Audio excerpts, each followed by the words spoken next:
people from Trinity had arrived in the Marianas, and they had with them at that particular time colored photographs of the Trinity explosion.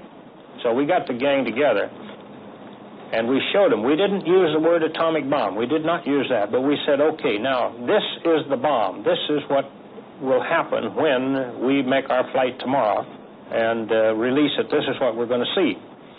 So with this preliminary indoctrination, we got into the airplane and took off.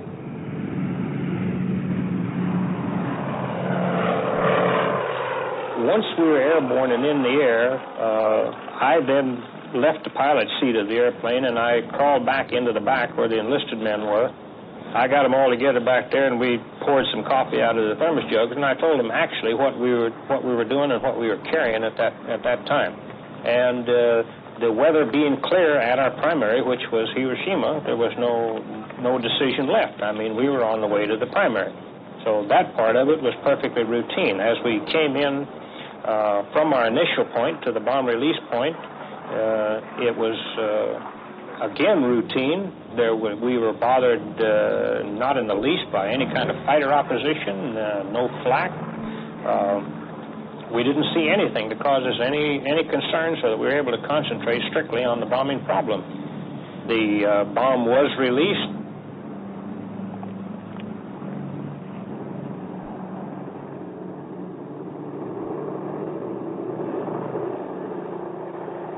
We executed our turn away as we had been directed. The bomb blast hit us. It hit us in two different shock waves, the first being the stronger. This, as I say, was a perfectly unexciting and routine thing up until the point of taking a look at the damage that had been done. And then it was a little bit hard to realize. It was kind of inconceivable as to what we were looking at there. We passed comments back and forth in the airplane. We took pictures, and by the time we had done that, I became concerned that we better quit being sightseers and get out of there. And we were gone and off of the coast in a matter of about 20 minutes from the time that the bomb was released.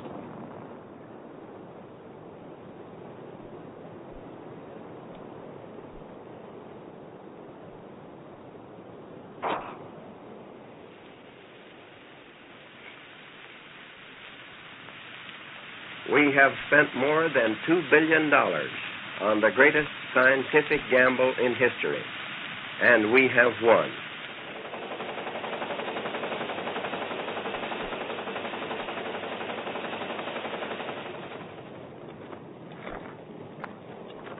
The Navy Department says that it's too early yet to tell what effect the atomic bomb will have on Japanese morale, and that we may have to destroy 4 or 5 cities before they actually believe we have such a bomb.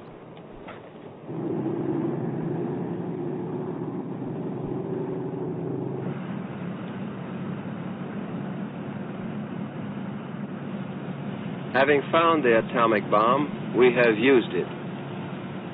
We shall continue to use it until we completely destroy Japan's power to make war. Only a Japanese surrender will stop us.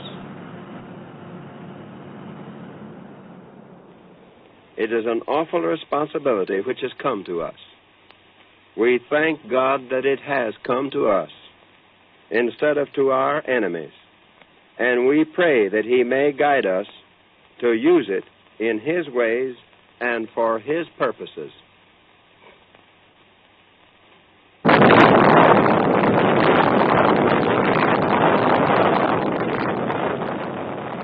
Captain Behan, what was your most outstanding experience on this historic flight?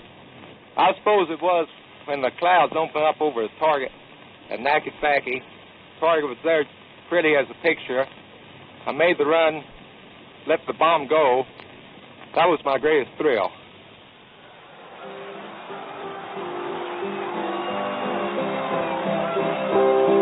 There was no atheist in a foxhole, and men who never prayed before lifted tired and bloodshot eyes to heaven and begged the Lord to end that all.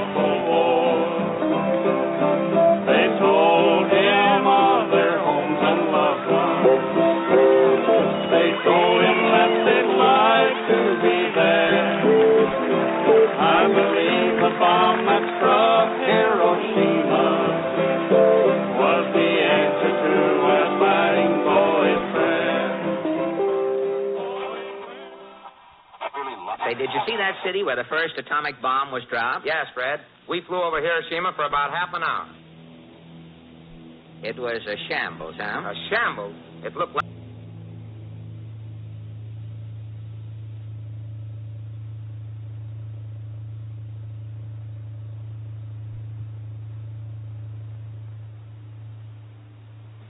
The group had been told to select some targets in Japan that had not been bombed. In other words, they wanted virgin targets. And the reason behind it, even though not given to the group at that time, the reason behind it was that they wanted to be able to make bomb blast studies or bomb damage studies on virgin targets once the bombs were used.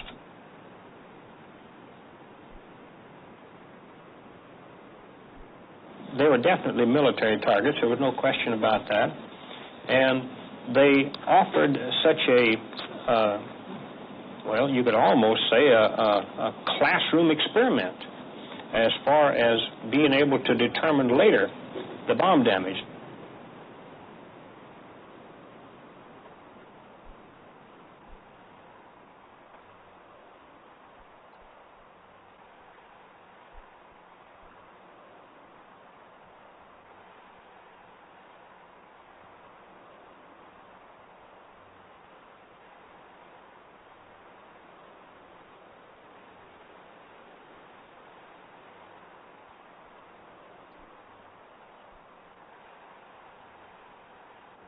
I have been subjected many times to criticism. I have been accused of being insane, being a drunkard, being everything that you can imagine a derelict to be as a result of a guilty conscience for doing this. And as I say, no one's ever come to my defense in that regard. I look at it this way, that my part in this thing may well have been something that later or now that the U.S. government might be looking at somewhat with a guilt complex. And the feeling could be that the less said about it by the United States government, the better.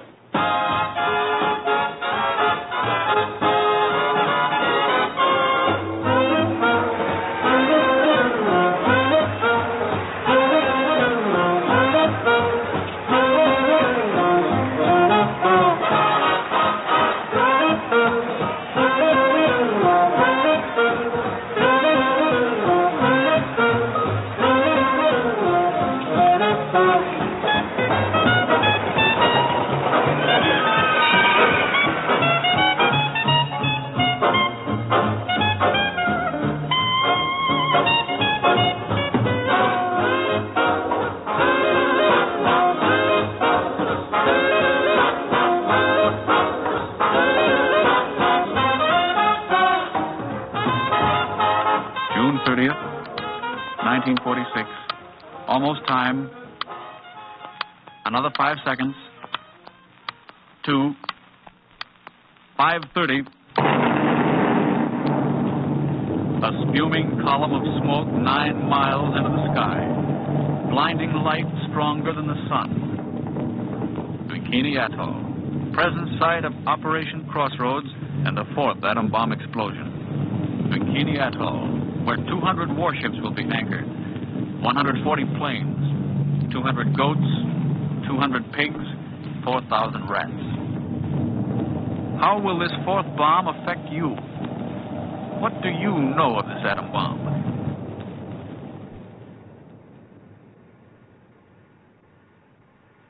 The bomb will not start a chain reaction in the water, converting it all to gas and letting all the ships on all the oceans drop down to the bottom. It will not blow out the bottom of the sea and let all the water run down the hole. It will not destroy gravity. I am not an atomic playboy, as one of my critics labeled me, exploding these bombs to satisfy my personal whim.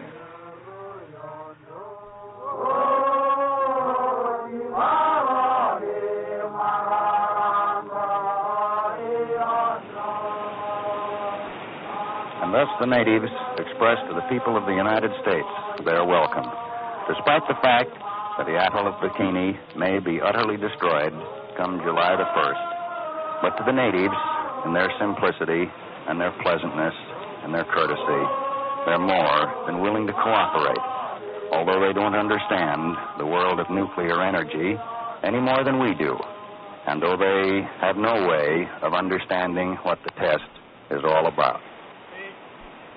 Scene 26, take 2. All right, Commodore. Go ahead, James. Tell them that the Commodores explained the atomic bomb to you. Ahora cholang na inin, pagkatang korragajur, every kajarbalingan itugot one man lokal. All right now, James, will you tell them that the United States government now wants to turn this great destructive force into something good for mankind, and that this experiments here at Bikini are the first step in that direction? American military government, I within Kajarbal Kajuran Poganga, Mugodangan, Menoyaman, Mijoricino, Yibugini. Now they have heard of our plan for their evacuation. Will you ask King Judah to get up and tell us now what his people think and if they're willing to go? Yago Kumar Rongo, when a car wire Ganam, Indian, Poet Judah, when Judah and Kajin Army Ranam, who were in Ireland. One lemon, Yilang Romric. Yaman, Meno them Yigregilo Benani. Everything good, and they're willing to go, and everything is God's hand. Well, you tell them and King Judah that everything being in God's hands, it cannot be other than good. American officials discussed plans with the Bikini natives for the evacuation of the atoll. The islanders are a nomadic group and are well pleased that the Yanks are going to add a little variety to their lives. And here, by the way, you hear them singing their Marshallese version of You Are My Sunshine.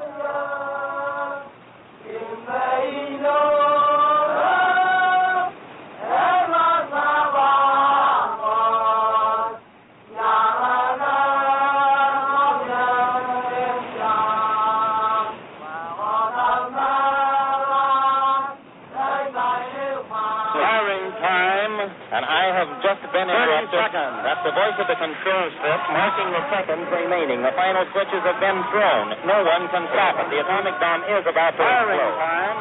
How it will sound, 20 seconds. We do not know how it's going to sound, but 42,000 men here are watching. All of the observer ships. 10 seconds. All of the observer ships are in position in the open sea. We're about 10 miles away. I can 5 see seconds. the target. 4, 3, 2, 1.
In the background was the growing struggle between two great powers to shape the post-war world.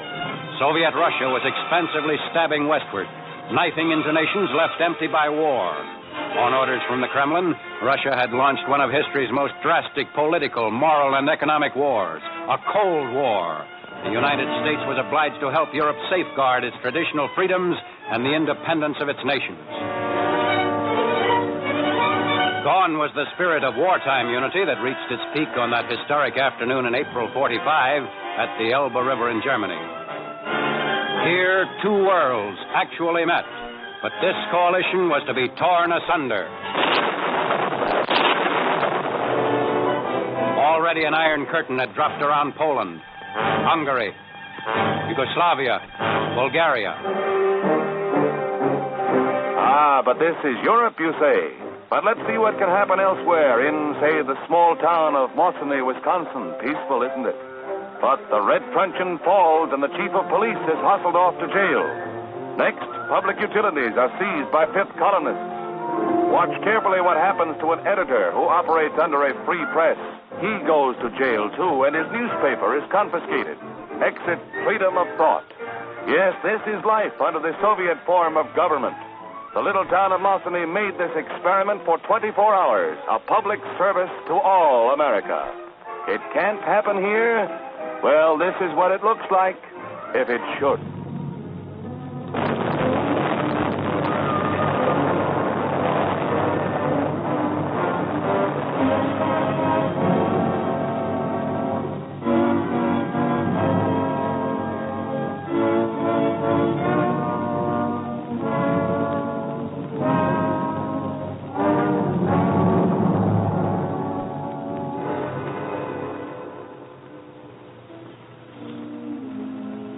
Fortunately, we can move the clock back. The time is not yet. And let us pray that it never happens in our country.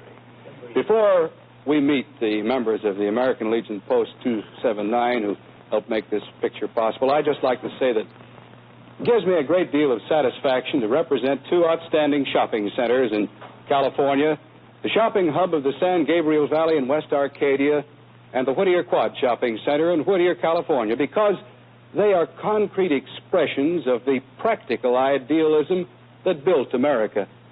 When you visit these two fine shopping centers, you'll find more than 80 beautiful stores with sparkling assortments, an attractive atmosphere, and, of course, plenty of free parking for all the cars that we capitalists seem to acquire. Who can help but contrast the beautiful, the practical settings of the Arcadia Shopping Hub and the Whittier Quad with what you'd find under communism? It's not safe to hope for the best without preparing for the worst. Our object is not aggression. We need not become militaristic, but we must keep our Army, our Navy, our Air Force at ready strength. We must back up our team for security. Well, I guess there's nothing for us to worry about. We're the ones that have the bomb.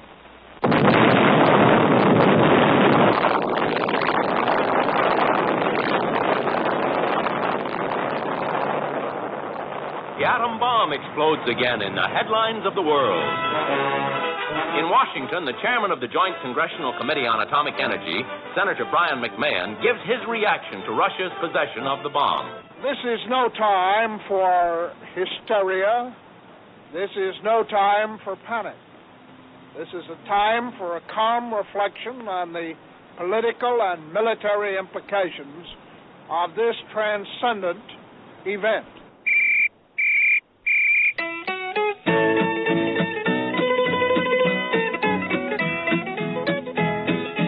Everybody's worried about the atomic bomb, but nobody's worried about the day my Lord will come. When he'll hit great God Almighty like an atom bomb. When he comes, when he comes. Well, the suit is made of this material. Inside this layer is shredded lead, a resistance against atomic rays. Okay, Richard, on your way to the air raid shelter. Everybody's worried about the atomic bomb, but nobody's worried about the day my Lord will come. One immediate effect of the announcement of Russia's atom blast is to tighten security regulations at all atom installations. At Hanford, Washington, where $200 million is being spent in the ever-expanding atomic government empire, The door is being locked, but tight. Ground guards are kept on their toes by constant target practice, and they have orders to shoot to kill at any suspicious stranger.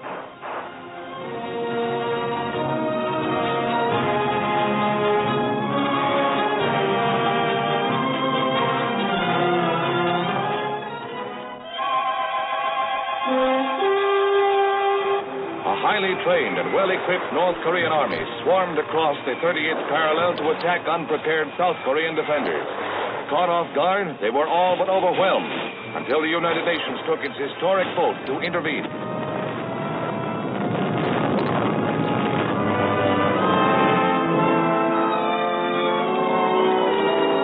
The end of the war seemed in sight as the Allies pushed north toward the North Korean capital of Pyongyang. Then it happened. The Chinese Red Armies, numbering hundreds of thousands, swarmed over the frontier against thinly held United Nations positions. Confronted by overwhelming numbers, UN armies were forced into inevitable retreat, while men wondered whether Red China would touch off World War III. Would the atom bomb be the answer to the Chinese hordes? President Truman said that it was under consideration. If the United Nations yields to the forces of aggression, no nation will be safe or secure. If aggression is successful in Korea, we can expect it to spread throughout Asia and Europe and to this hemisphere. We are fighting in Korea for our own national security and survival.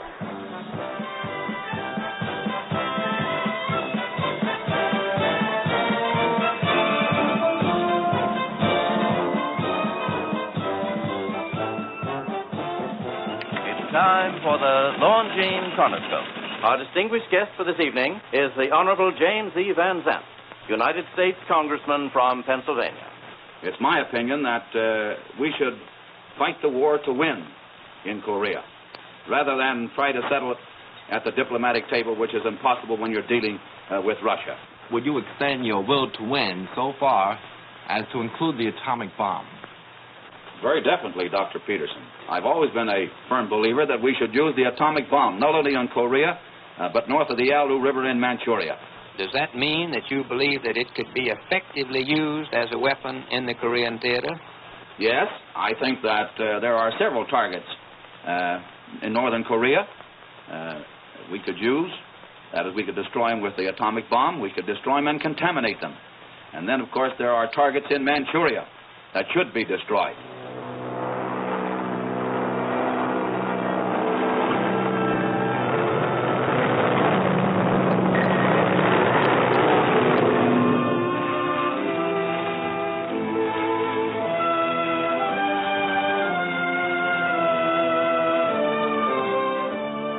This is the destructive power we pray God we will never be called upon to hurl at any nation. But should it become necessary, let us not hesitate because it is foreign to our nature to use the power which has been given us. I propose the President of the United States advise the commander of the North Korean troops to withdraw his forces beyond the 38th parallel within 1 week, or use that week to evacuate civilians from a specified list of North Korean cities that will be subjected to atomic attack by the United States Air Force. There will soon be an end to this cold and wicked war when those hard-headed communists get what they're looking for. Only one thing that will stop them, and they're atrocious fun. If General MacArthur drops an atomic bomb, there'll be fire, dust, and metal flying all around, and the radioactivity will burn into the ground. If there's any commies left, they'll be all on the run. If General MacArthur drops an atomic bomb. I ask you, the American citizen, to let your congressman know how you feel about this proposal.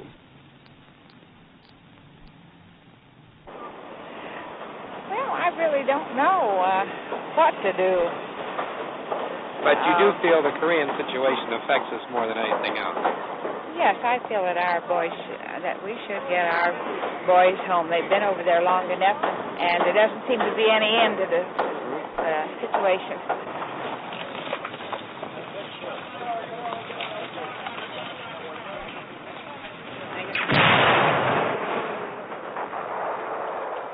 Listen to what my mom said about how bad things are back home.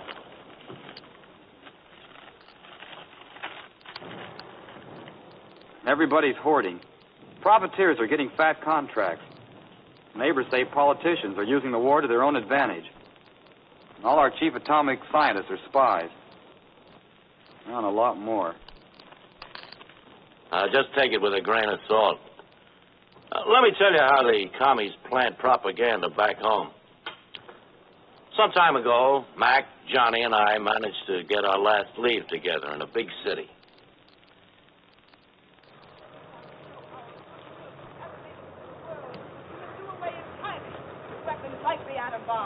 These poor boys will shed their innocent blood in a war that this country is provoking. Get a load of that. Asiatic people all want the peaceful establishment of native regimes without the interference of United States troops. Communists don't want war. War would be world suicide. Only communist countries can guarantee you peace. Why don't you go live in a communist country then? Did you blow your top on a street corner there? You look pretty well off, sister, to be tearing down the country that gives you freedom of speech. We're living in a country that's the finest place on earth, but some folks don't appreciate this land that gave them birth. I hear that up in Washington they're having an awful fuss, 'cause communists and spies are making monkeys out of us. The question is, have you ever been a member of the Communist Party? You refuse to answer that question. Is that correct? I have told you that I will offer my beliefs, my affiliations, and everything else to the American public, and they will know where I stand, as they do from what I have written. Stand away from the stand. I have written for Americanism for many years, and I shall stand away from the stand. Fight for the Bill of Rights, which I you will are trying to take destroy. this man away from the stand. The bureaus and departments have been busy night and day. They're figuring out just how we gave our secrets all away. And Congress has appointed a committee, so they said, to find out who's American and who's a low-down red. I am holding in my hand a microfilm of very highly confidential, secret State Department documents. These documents were fed out of the State Department over 10 years ago by communists who were employees of that department and who were interested in seeing that these documents were sent to the Soviet Union, where the interests of the Soviet Union happened to be in conflict with those of the United States. I'm no communist, and I'll tell you that right now. I believe a man should own his own house and car and cow. I like this private ownership, and I want to be left alone. Let the government run its business, and let me run my own.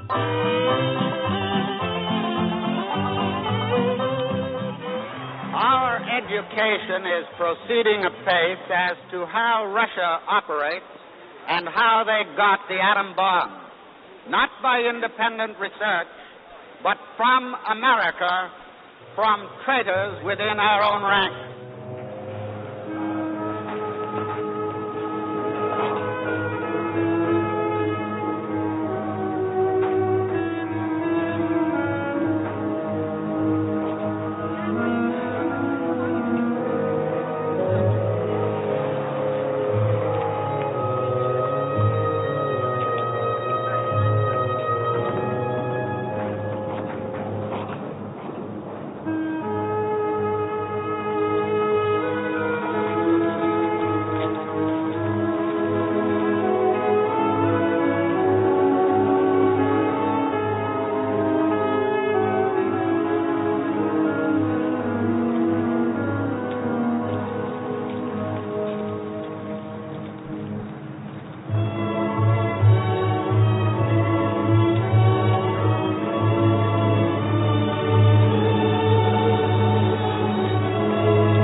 Special broadcast on the scene of Sing Sing prison, where the Rosenbergs have just been executed. Julius and Ethel Rosenberg have gone to the electric chair.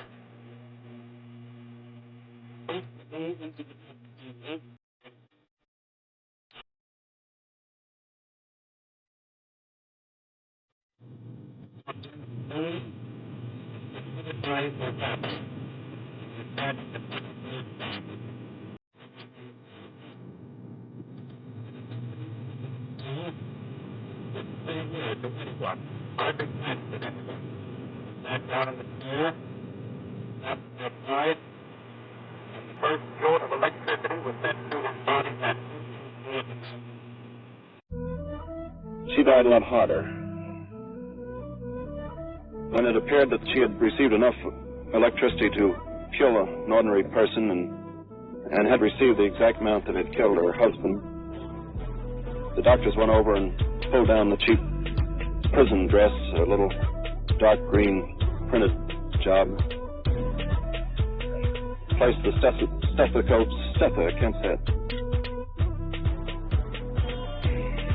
placed the stethoscopes to her and then looked around and looked at each other rather dumbfounded and seemed surprised that she was not dead.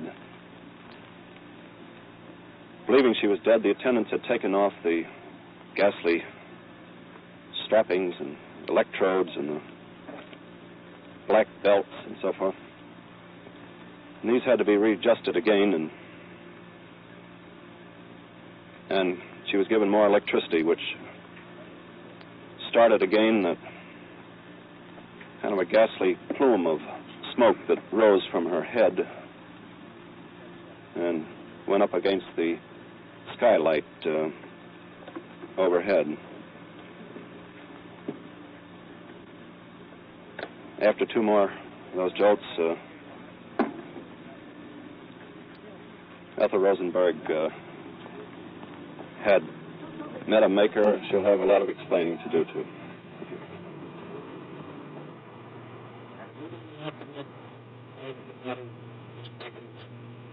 There was nothing much further to report at this particular time.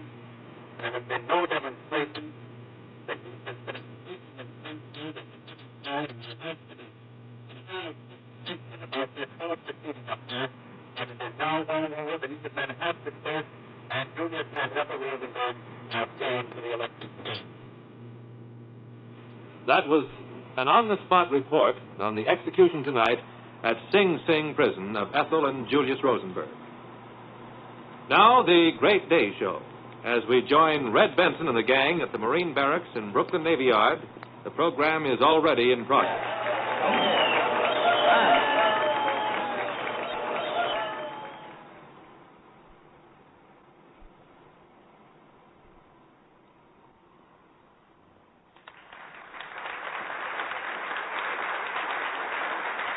The question before us is this: should the hydrogen bomb be built? All the world knows we Americans are constructive, not destructive. However distasteful this may be to us, there is no choice in the matter. Let us build the bomb. It is my decided opinion that the United States of America should immediately begin the construction of the H-bomb. I feel we must make the H-bomb. It is my personal opinion that we should manufacture and produce the H-bomb in quantity. The Russians will try it anyhow. And should they learn the secret of its manufacture before we do, the life and security of all freedom-loving people will be in danger. I would like to add, however, that the United States of America should not necessarily use this bomb, but rather look upon it as a peaceful guardian and protector of the basic American doctrines of liberty and democracy against the obstacles of red fascism's materialistic and atheistic philosophy. If the communist bloc does attack, our radar sites and observers will sound the alert. Giant bombers will take to the air. Jet fighters will scream aloft. Fighters will account for some of the enemy, but some will get through to your home.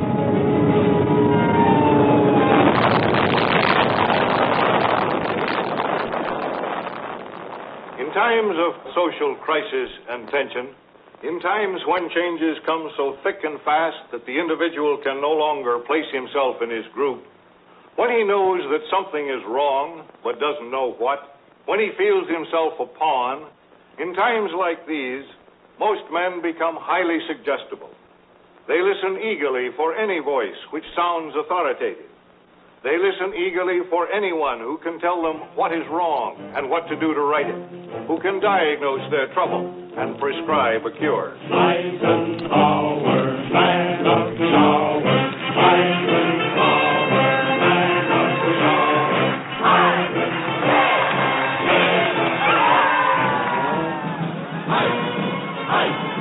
We like ice.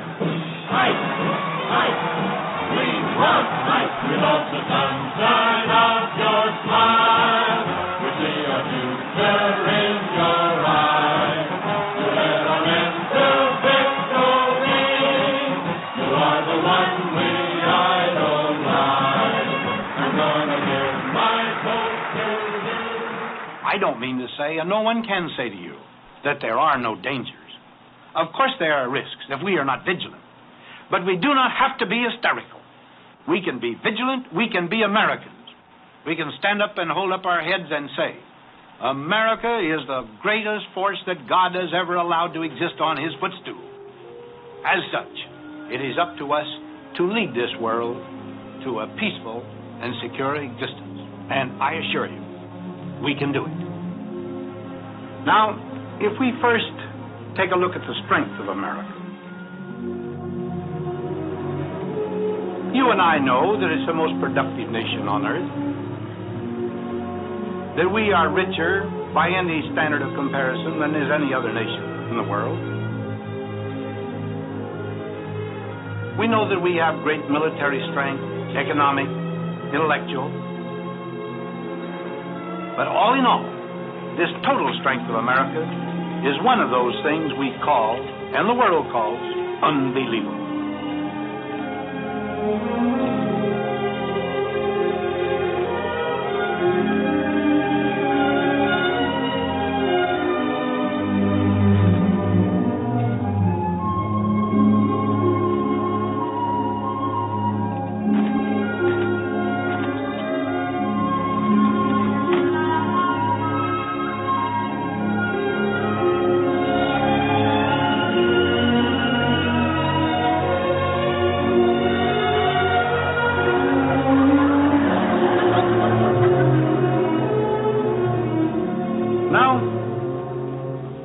With all this strength, should we be worrying at times about what the world is doing to us?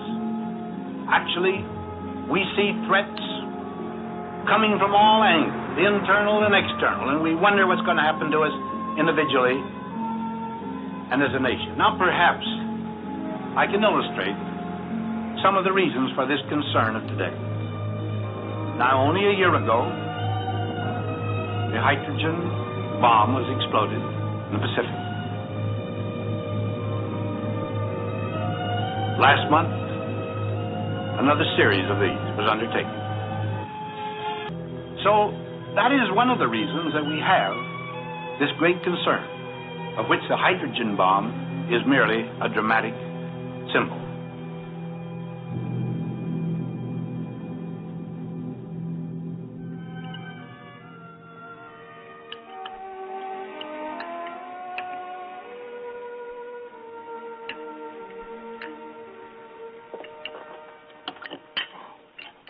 Dad, I'm finished. Okay. Me too. There's a new puzzle. Where is it? Got my bookcase. Oh, thanks, Daddy.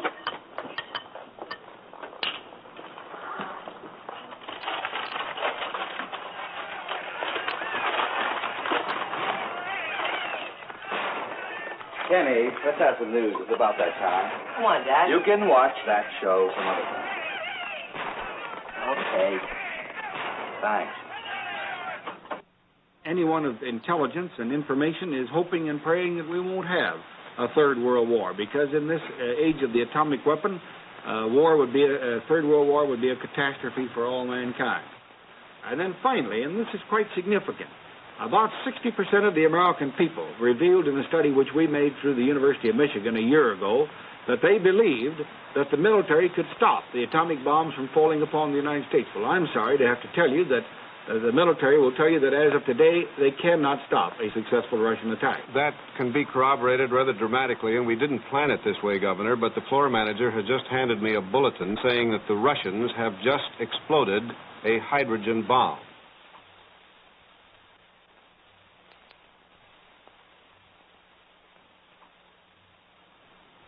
We must learn to live in a world where we have the hydrogen bomb and the enemy of freedom has the hydrogen bomb. It can destroy any city. That means Fort Worth and Dallas, Houston, San Antonio, Amarillo, El Paso, yes, Johnson City. Every dollar I make goes for taxes and bills. Perhaps they've discovered the cure for my ills. Oh, hi-ho, the hydrogen bomb. Bless it all. Oh, let it fall. Oh, hi-ho, the hydrogen bomb. Oh, God, have mercy on me.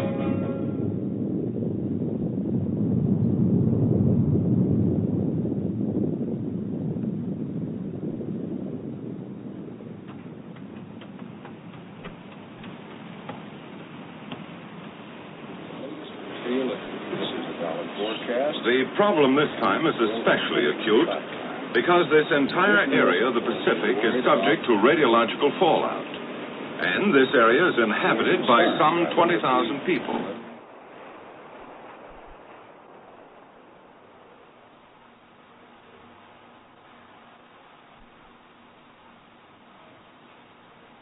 The meteorologists had predicted a wind condition which should have carried the fallout to the north of the group of small atolls lying to the east of Bikini. The wind failed to follow the predictions, but shifted south of that line, and the little islands of Rongelet, Rongerik, and Uterik were in the edge of the path of the fallout. The task force commander promptly evacuated all the people from these islands. They were taken to the island of Kwajalein, where we maintain a naval establishment, and there placed under continuous and competent medical supervision. I visited them there last week. Today, a full month after the event, the medical staff on Kwajalein have advised us that they anticipate no illness, barring, of course, diseases which may be hereafter contracted. The 236 natives appeared to me to be well and happy. The survey aircraft carefully searched the area and reported no shipping. A Japanese fishing trawler appears to have been missed by the search, but based on a statement attributed to her skipper, to the effect that he saw the flash of the explosion and heard the concussion 6 minutes later, it must have been well within the danger area.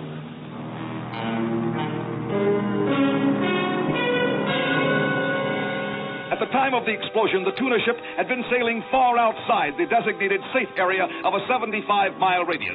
3 hours after the H-bomb had been detonated, a downpour of radioactive ash descended on the Fortunate Dragon and its crew of 23. None of them knew the nature of the deadly snow. It was 3 days more before the ship and its contaminated crew and fishing catch sailed into port. By that time, the men suffered from the beginning symptoms of deadly radiation poisoning. By the time their illnesses had been properly diagnosed, the hot fish brought back in their holds had been sold into markets all over Japan. A panic ensued. Midnight burials of recent catches in the vicinity of the H-bomb explosion took place all over Japan. The bottom had dropped out of the fish market, and the Japanese people chose to do without the staple food for a long time after the tragic affair. Another byproduct of the stupendous mid-Pacific blast unfolds in San Francisco, where tuna fish, supposedly made radioactive during the tests, are scrutinized by federal agents armed with Geiger counters for signs of contamination. Hot tea, anyone? That's not an invitation. It's a problem brewed for the Coast Guard and Customs by the arrival in Brooklyn of a cargo of Japanese tea slightly radioactive. Final conclusion, the tea's radioactivity is within safety limits, not too hot to handle.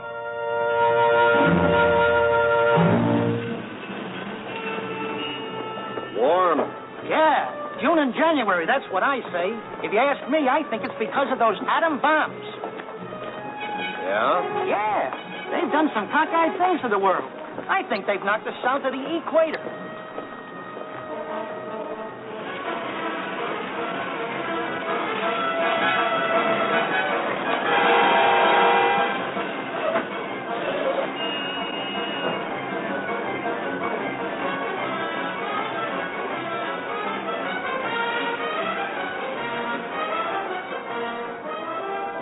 keep saying, well, everybody's so uncertain about everything. They don't seem to know what's going to happen. Bourbon. Straight.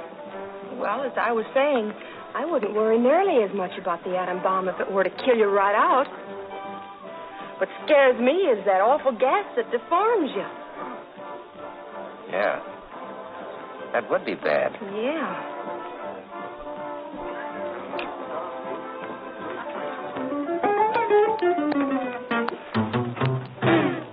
It's the drink that you don't pour. Now when you take one sip, you won't need any more. It's small as a beetle, or big as a wheel. Boom. Atomic cocktail.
Corporal, could you give me your name and hometown address? My name is Corporal George Molan, and I'm from Elmhurst, Illinois. I'm Tech Sergeant George Portell from Dorchester, Massachusetts. Jerry Snyder from Cheyenne, Wyoming. Sergeant Weaver. Where are you from, Sergeant Weaver? Columbus, Georgia. Where are you from, Rogers? Portland, Oregon. Where are you from? New York City. Louisville, Kentucky. Liberal, Kansas. Jefferson City, Missouri. St. Paul, Minnesota. Fort Worth, Arizona. Waukegan, Kansas. Leesburg, New Jersey. Gentlemen, I want to welcome you to Camp Desert Rock. This will be your last briefing before you go out to the forward area and take part in an atomic detonation. The tactical situation behind Troop Test Smoky is this. The mythical enemy, which has landed on the coast of California, has made a deep penetration close to supply, special weapons storage, and missile launching installations in the vicinity of Las Vegas and Hoover Dam. The tactical commander decided at this point to use an atomic weapon in his assault on the enemy. The mission of these men is to move as quickly as possible into the blasted area and exploit the breach in the enemy lines. You are here to participate in an atomic maneuver. This is not a haphazard maneuver. Careful planning for it started months back. Watched from a safe distance, this explosion is one of the most beautiful sights ever seen by man. You're probably saying, so it's beautiful. What makes it so dangerous? Basically, there are only three things to think about. Blast, heat, and radiation.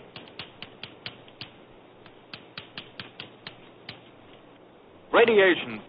This is the one new effect obtained by the use of an atomic weapon. Truthfully, it's the least important of the three effects as far as the soldier on the ground is concerned. You can't see radiation, feel it, smell it, or taste it. Film badges and dosimeters issued to you enable the radiological safety monitor in your unit to read the amount of your exposure.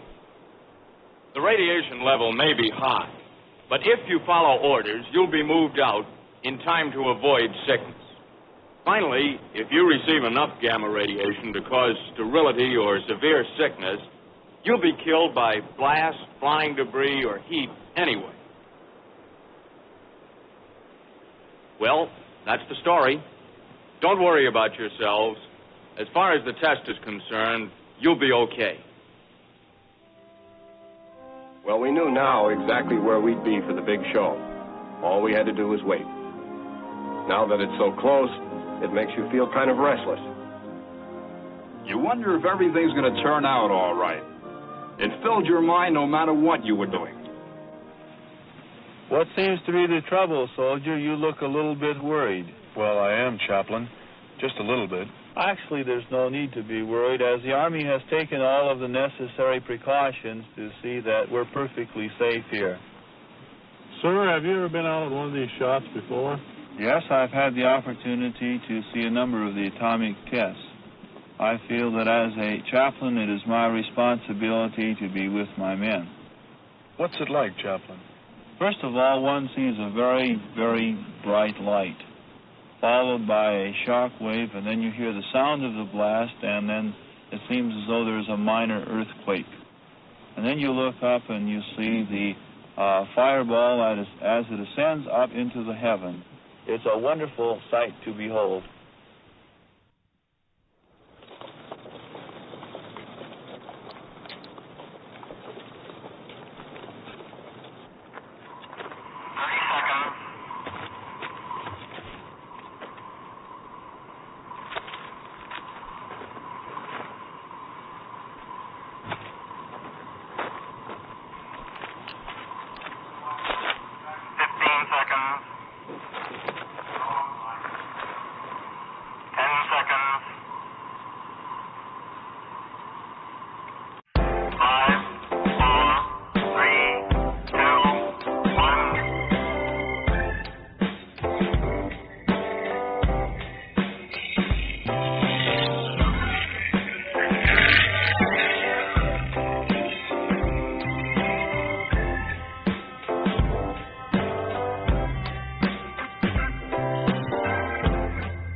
In a matter of seconds, and the heat and blast effect you can see and feel.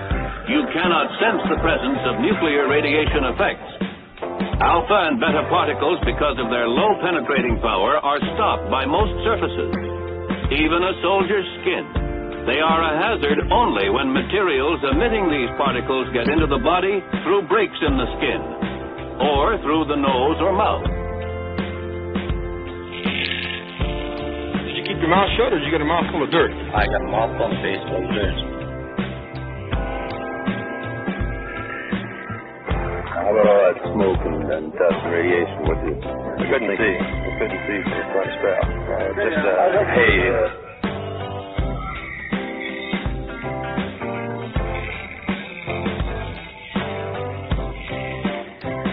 Very young, did you wear any type of protective clothing, or just what did you wear? Oh, just regular GI white clothes. We see tent on your lapels here. This white badge, can you tell me what that is? That's a film badge to detect the amount of radiation you've received in the area. And they can tell from that if you received a lethal dose. That's right. That's right.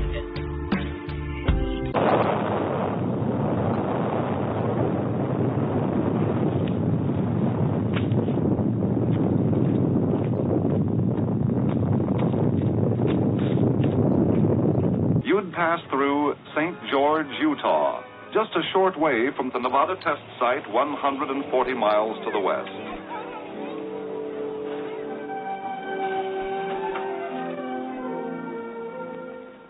Ladies and gentlemen, we interrupt this program to bring you important news. Word has just been received from the Atomic Energy Commission that due to a change in wind direction, the residue from this morning's atomic detonation is drifting in the direction of St. George. It is suggested that everyone remain indoors for 1 hour or until further notice. There is no danger. This is simply routine Atomic Energy Commission safety procedure. Parents need not be alarmed about children at school. No recesses outdoors will be permitted.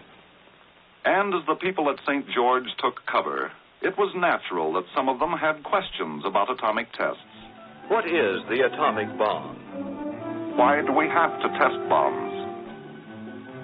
How little an amount of radiation will cause how many mutations? Never before have so many known so little about a subject so big and so important. The capabilities of most weapons are pretty well understood, but when it comes to atomic explosions, the guessing game starts. All right, let's take a few minutes right now and get acquainted with an A-bomb. Meet Test Able. A submarine bomb exploded in a harbor might affect a city. The affected area would be a poor picnic site, but might be entered briefly or passed through quickly with a varying degree of risk. Risk is something the military doesn't have a corner on.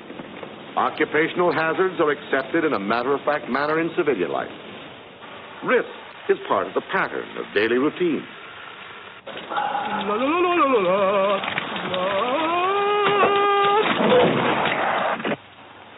Some of the falsehood circulated about radiation effects are trivial, but upsetting. They're beamed right at one's self-esteem.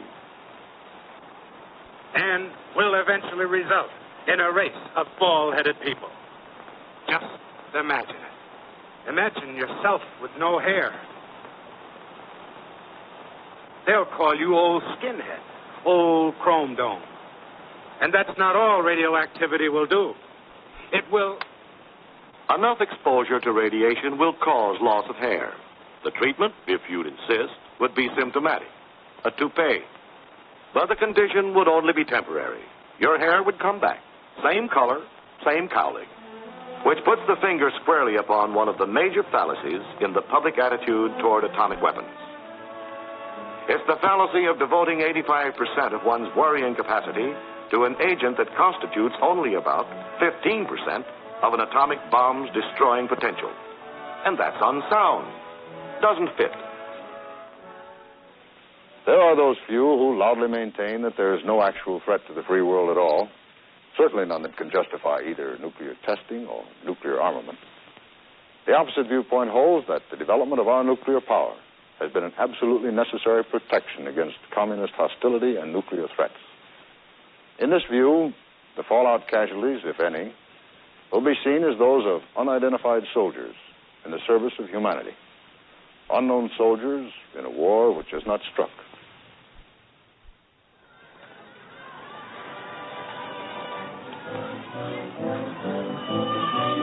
We're going to be talking about nuclear energy and the kinds of things that could happen with an atomic emergency. And we do this not to worry you, but or frighten you, but really, we've got to admit we live in an atomic age. There is an atomic bomb, so we have to be aware of this and know what to do in case an emergency happens. If there will be a need to spend 2 weeks in a fallout shelter, we have packed our survival kit. For the food supply, pack a variety of fruits, soups, evaporated milk, vegetables, napkins. The purpose of our demonstration today is to show you the actual preparation of one of the meals which was prepared in a modern-day cave. One noon meal consisted of the following foods: canned chicken, peas, Irish potatoes, tomato juice,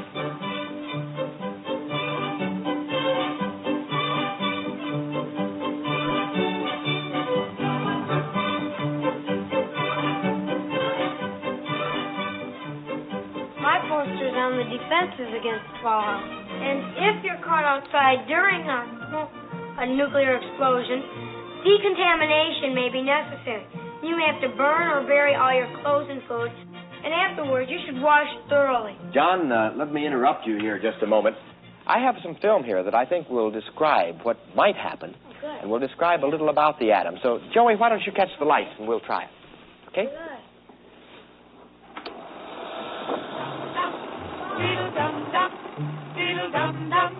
There was a turtle by the name of Bert, and Bert the turtle was very alert. When danger threatened him, he never got hurt. He knew just what to do. He ducked and covered, ducked and covered. Now, you and I don't have shells to crawl into like Bert the turtle, so we have to cover up in our own way. Paul and Patty know this. No matter where they go or what they do, they always try to remember what to do if the atom bomb explodes right then. It's a bomb. Duck and cover. Here's Tony going to his Cub Scout meeting. Tony knows the bomb can explode any time of the year, day or night. Duck and cover. Atta boy, Tony. That flash means act fast. Sundays, holidays, vacation time, we must be ready every day, all the time, to do the right thing if the atomic bomb explodes. Duck and cover. That's the first thing to do. Duck and cover. First, you duck. And then you cover. You duck and cover tight. Duck and cover under the table. It's a bomb. Duck and cover. Duck and cover. Duck and cover. Duck and cover. Duck and cover. Duck and cover. Duck and cover yourself. Duck and cover. Duck and cover. Duck and cover. He did what we all must learn to do. You and you and you and you. You and you and you and you. You and you and you and you. You and you and you and you. Duck and cover. Remember what to do, friends. Now tell me right out loud. What are you supposed to do when you see the flash?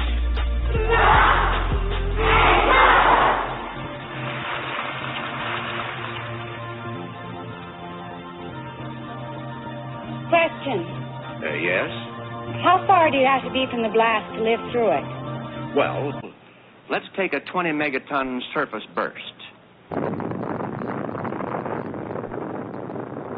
You would have a good chance of surviving if you were more than 12 miles from the point of detonation.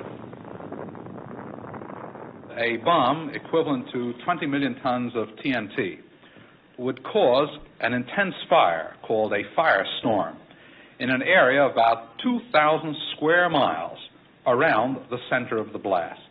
And in such an area, it would be futile, desperately futile, to construct what are called fallout shelters. This man, like thousands of others around the country, is suffering from a dread disease called nuclearosis.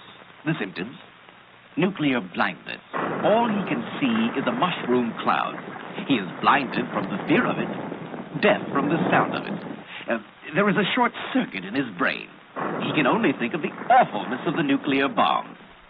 We ought to learn something from the Second World War in this respect. And the bombing there, even by Second World War bombs in Hamburg, in Tokyo, and in other cities, showed that shelters became centers for incinerating or asphyxiating the people who are in them. A fallout shelter in your basement will give adequate shielding from radioactive fallout. He's finally getting the message. Are you? A new housing development near Denver, Colorado shows the nation's first model homes with built-in fallout shelters. The room is designed with an atomic war in mind. But behind each 8-inch thick reinforced concrete wall, it may prove to be just what the harried housewife is looking for when life with the kids gets too hectic. You don't think that shelters are a deterrent to a nuclear war either? On the contrary, I believe that psychologically they will push both us and the Russians into thinking more of having a war.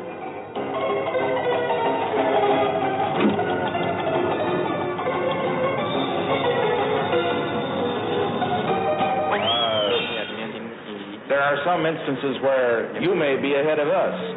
For example, in the development of the thrust of your rockets for the investigation of outer space.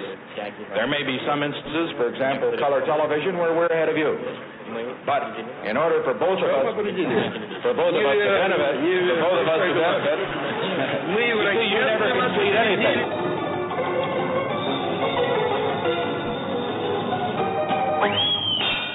Wish you, it means success in that you show the actual possibilities of America. And we will be able to say, here are the possibilities of America. How long does it exist? How many years? 300? 150 years of independence? Then we will say that America exists 150 years. Here is its level. We are 42 years, not quite. Another 7 years and we will be on the same level as America. Then in the future we will go ahead and we might overtake you at the crossroads.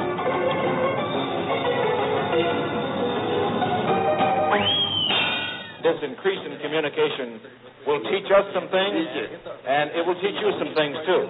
Because after all, you don't know everything. If I don't know everything, then I would say that you know absolutely nothing about communism. Nothing except fear of it.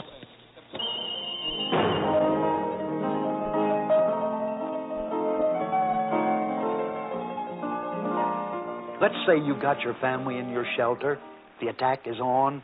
A question might come up of admitting anyone over and above the number for whom the shelter is designed. I'd say we should rely on the best prudential judgment that the father or the one responsible for the shelter can make in the circumstances. But I say let him think twice before he admits the needy stranger, if admitting the needy stranger is going to cut down the chances of survival of the group that's already there. And then that final point. Can a man have protective devices in order to protect his family once they are in the shelter from, let's say, strangers that try to use a crowbar to get in? I'd say, from what I have been talking about, the matter of self-defense, it would be wise for a man to at least weigh the possibility of putting some protective devices in his shelter together with the other elements of his survival kit.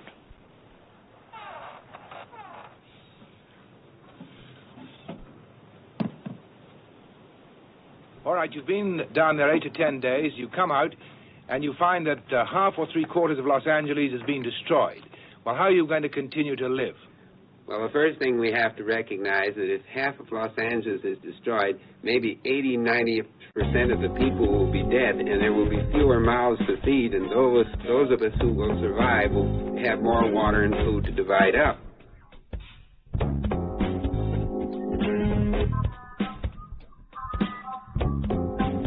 Last night I was dreamed about the H-bomb, where the bomber went off and died. Thought I was the only man on the street. There was 13 women, only one man in town. 13 women and only one man in town. Kind of funny I didn't be the one and only man in town. But 13 women beat the only man around.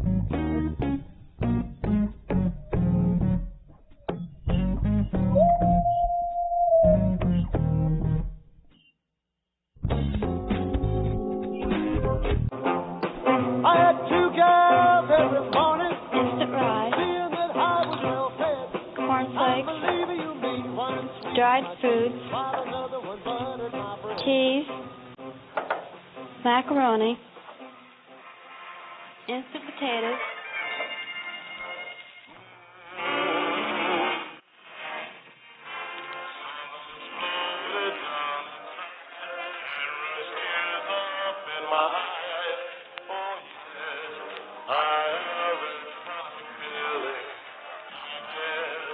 It's my atomic love for you. Our artillery and our tactical air force in the Pacific are now equipped at this moment with atomic explosives which can and will be used on military targets with precision and effectiveness. It's just...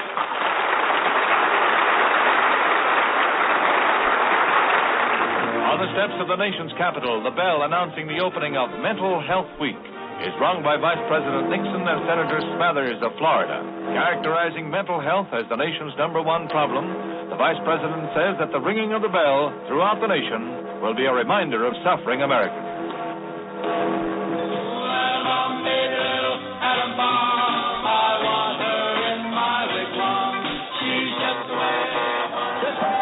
They're gonna live in my fallout shelter.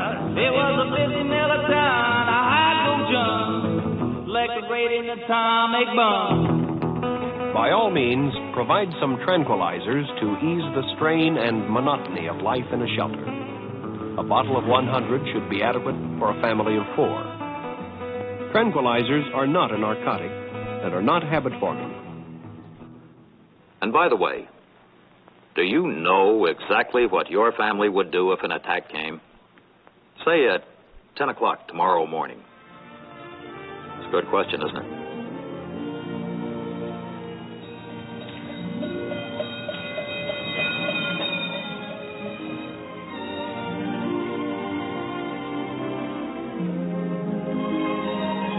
As they were meant to, dearest. George. I drink this toast to my bride-to-be. Darling.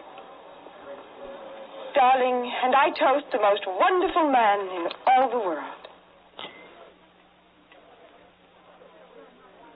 Well, attack. Take cover immediately in your area fallout shelter. Repeat, the United States is under nuclear attack. Take cover immediately in your area fallout shelter.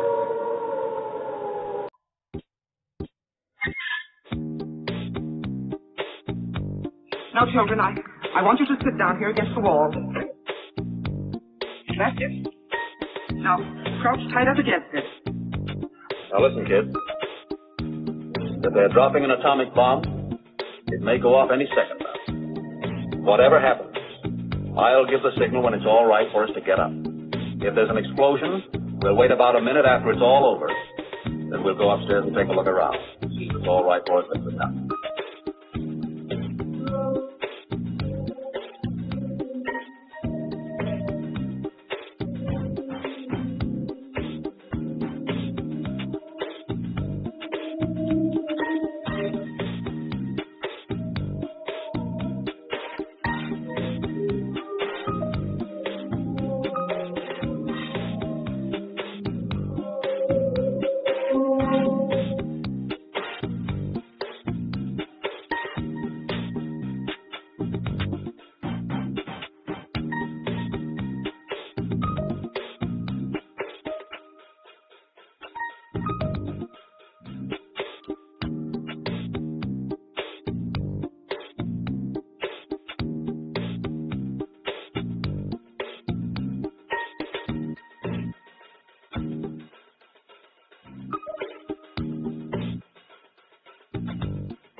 Children, you better clear up the broken glass and all this debris. All in all, I'd say we've been very lucky around here. Nothing to do now but wait for orders from the authorities and relax.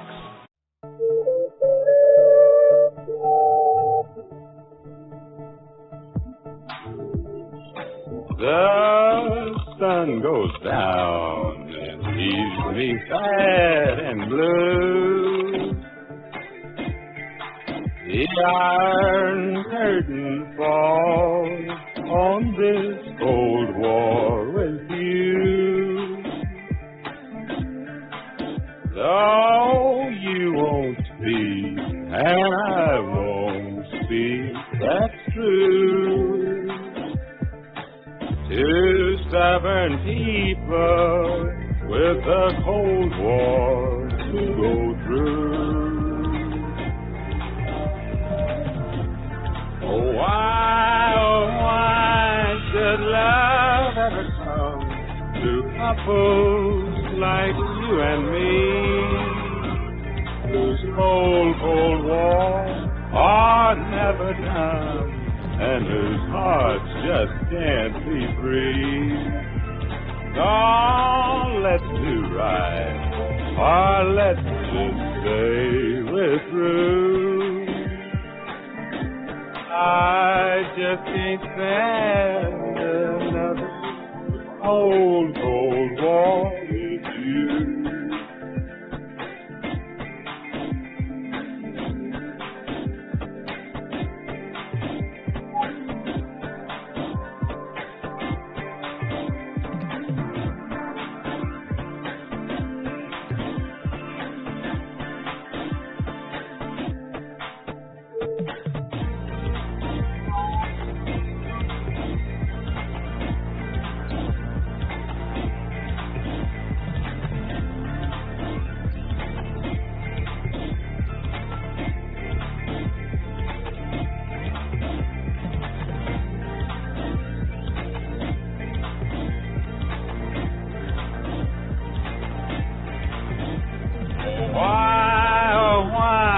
Should love ever come to couples like you and me, whose cold, cold wars are never done, and whose hearts just can't be free? Oh, let's do right, or let's just say we're through. I just can't stand the cold, cold war.